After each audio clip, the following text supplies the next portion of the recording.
او دا صرف د جمع سره خاص نه دی بلکې په هر ټیم کې مسلمان له پکاردار چربا د عافیت معامله را سره وکي. دویمه دا تذکره شو چې د دې ورځو نه موږ تاسو له عبرت حاصلول پکار دی.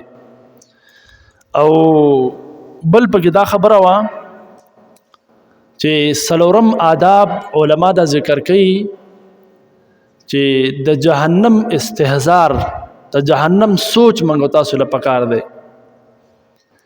ځکه د مسلم شریف یو حدیث مبارک دی، ابو هريره رضی الله تعالی عنہ د رسول الله صلی الله علیه وسلم روایت نقل کوي چې قالت النار وی جهنم الله ته خبر وکړه، وی جهنم یو ورځ الله ته وی اکل بعضی بعضا چې زما بعض حصہ بعض خوري، فاذن لي اتنفس وی ما ته اجازت راکا چې زه سا واخلم. سا جهنم الله ته وی چې زما بعض حصہ بعض خوري، ما ته اجازت راکا چې زه سا واخلم.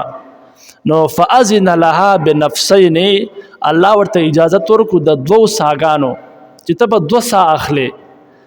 نفس فی الشتاء یو سا په یخنۍ کې په ګرمۍ کې، و نفس فی الشتاء یو سا په یخنۍ کې، و نفس فی الصیف او یو سا په ګرمۍ کې.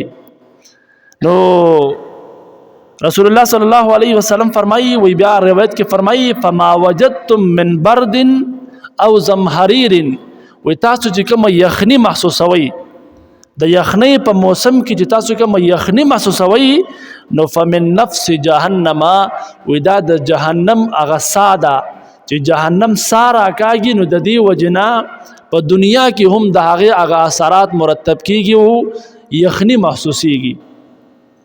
او چې کله فما وجدتم من حر او حرور، او چې کله تاسو په ګرمۍ کې سخت ګرمي محسوسوي نو دا د جهنم د ګرمۍ هغه ساده چې د ګرمي هغه سارا کاږي، نو د هغې د وجنا په دنیا کې د هغې اثرات دي. نو علما فرمایي چې جهنم په دې ټیم کې سارا کاږي. نو د دې له موږ تاسو دا معلومه شوه چې د جهنم استهزار سوچ موږ له پکار دی چې الله ما د جهنم نه وساتي. بار بار به د الله نه دا دعاګانې غواړي. ځکه روایت کې راځي چې کوم مسلمان د سحر مانځه نه پس او د ماسخوتن مانځه نه پس وزله دا کلمات وایي نو الله به د جهنم د عذاب او د جهنم نه حفاظت کوي. آسان کلمات دی، اللهم اجرنی من النار، رب ما ته حفاظت راکې د جهنم د اور نه. د سحر مانځه نه پس او د ماښام مانځه نه پس وزله چې کوم مسلمان دا وایي نو دغه به الله رب عزت د جهنم د اور نه حفاظت